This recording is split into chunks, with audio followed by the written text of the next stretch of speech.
Bien-aimés dans le Seigneur, chers frères et sœurs en Christ, amis et connaissances, grande est ma joie de me retrouver en votre sein pour partager encore un morceau de vie de la parole vivante de Dieu. Que la paix, la grâce et l'amour infini de Dieu vous soient en ce jour.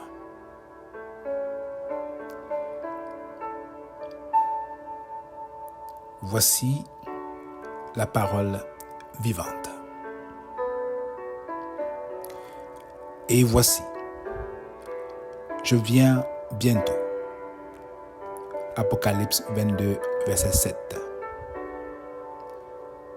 Et voici, je viens bientôt. Apocalypse 22, verset 7. Jésus revient. Que dois-je faire? Tel est le titre de méditation du jour.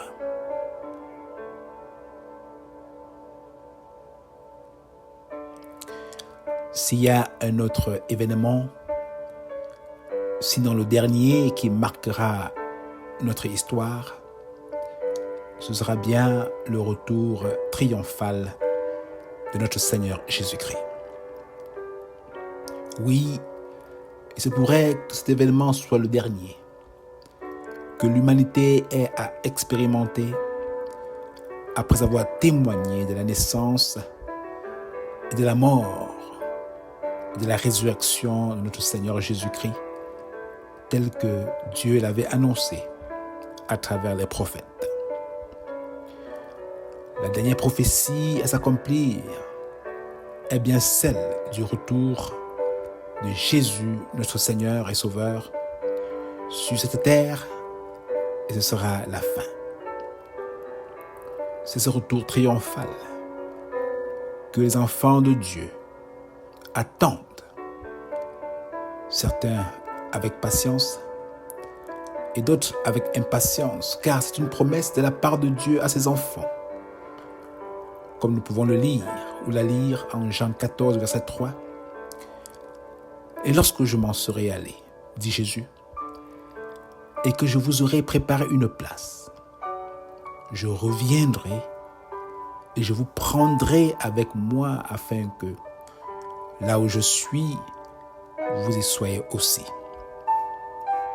Et en Jean 14, verset 28, elle va dire, vous avez entendu que je vous ai dit, je m'en vais et je reviens vers vous.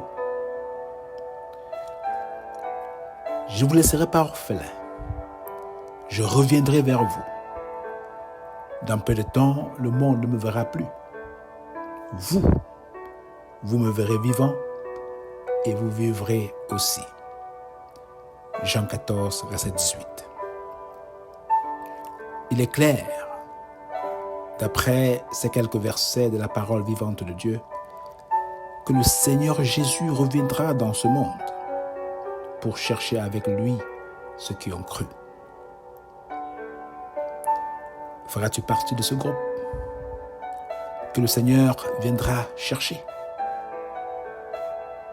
Le reconnaîtras-tu s'il arrivait aujourd'hui même pour prendre avec lui ses élus?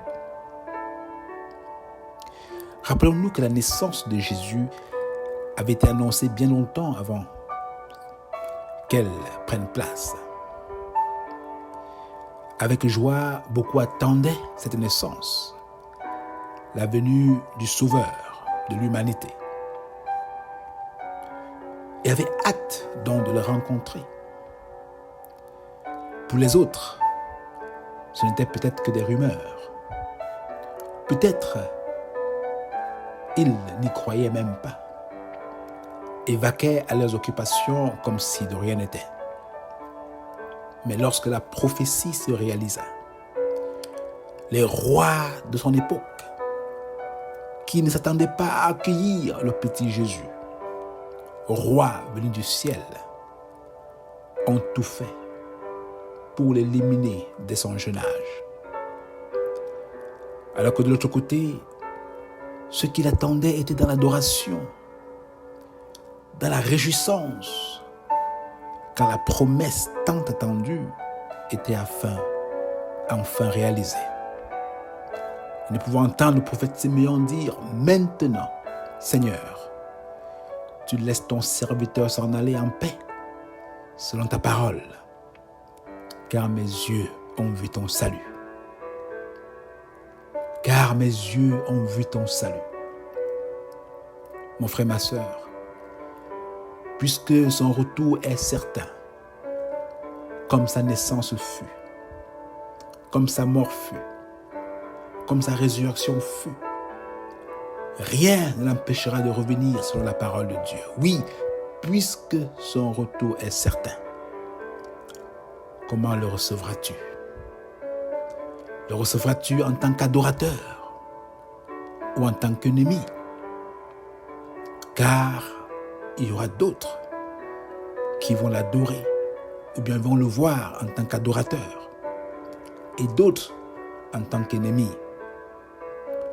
Le recevras-tu donc en tant qu'adorateur ou en tant qu'ennemi? Je te propose de te préparer à le recevoir comme adorateur. Car Jésus, à son retour, ne viendra plus combattre ses ennemis. Pourquoi? Car il les a tous vaincus. Et le dernier ennemi qu'il a vaincu était la mort, en ressuscitant lui-même de la mort au 3e jour. Sa parole de nous dire, parlant du monde qu'il verra à son retour, elle nous dit, voici, il vient avec les nuées, et tout œil le verra, même ceux qui l'ont percé. Tout œil le verra, même ceux qui l'ont percé. Apocalypse 1, verset 7.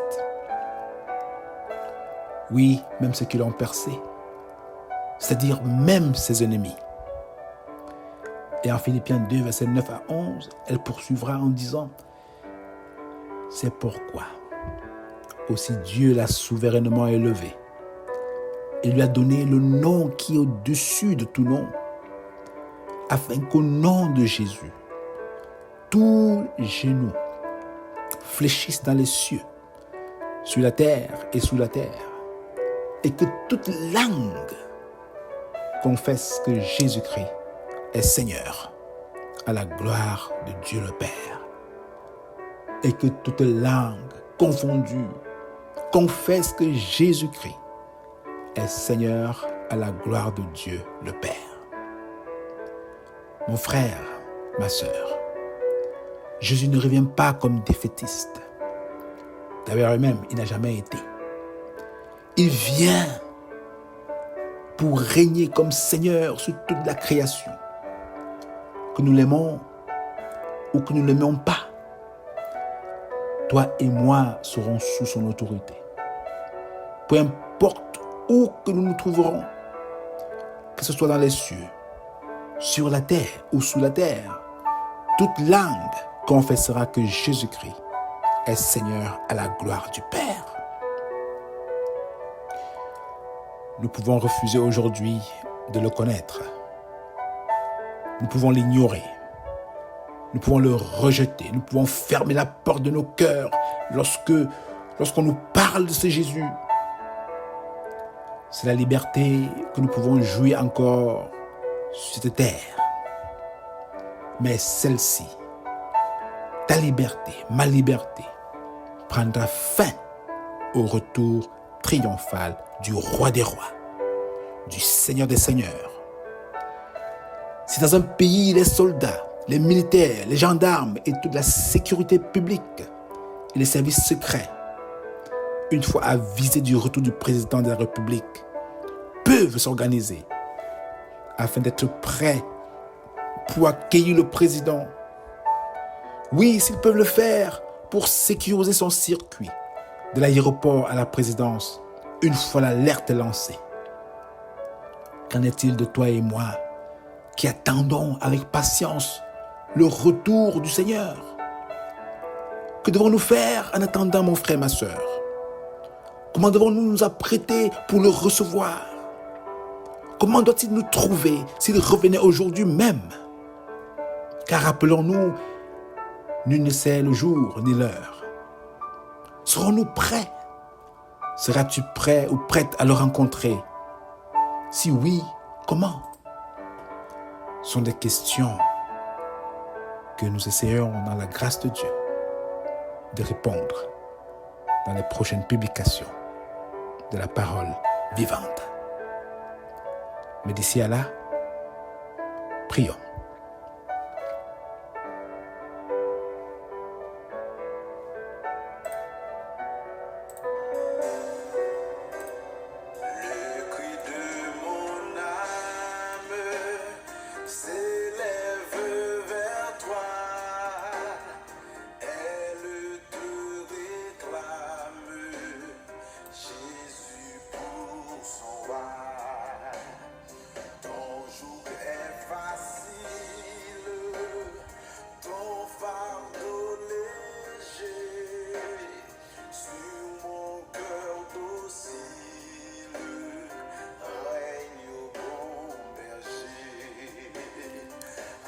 Seigneur, nous te bénissons de ce que tu es le Dieu qui tient à ta parole et tu veilles à ce qu'elle s'accomplisse. Elle s'est accomplie pour la naissance, la mort et la résurrection de ton Fils bien-aimé Jésus-Christ, et elle s'accomplira aussi certainement pour son retour sur cette terre. Nous te disons déjà merci pour ta parole qui est vraie et te supplions de donner au monde, commençant par nous-mêmes, d'en prendre conscience de cette réalité, notre histoire, et de s'apprêter en conséquence.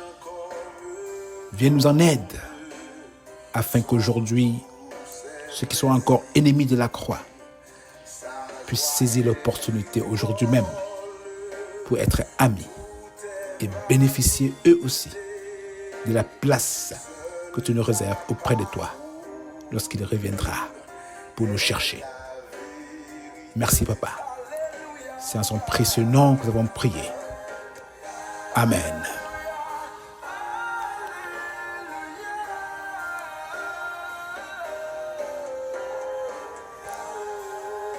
Sois béni mon frère, sois béni ma sœur, et passe le mot, afin que d'autres aussi puissent savoir comment s'apprêter pour recevoir Jésus qui vient bientôt.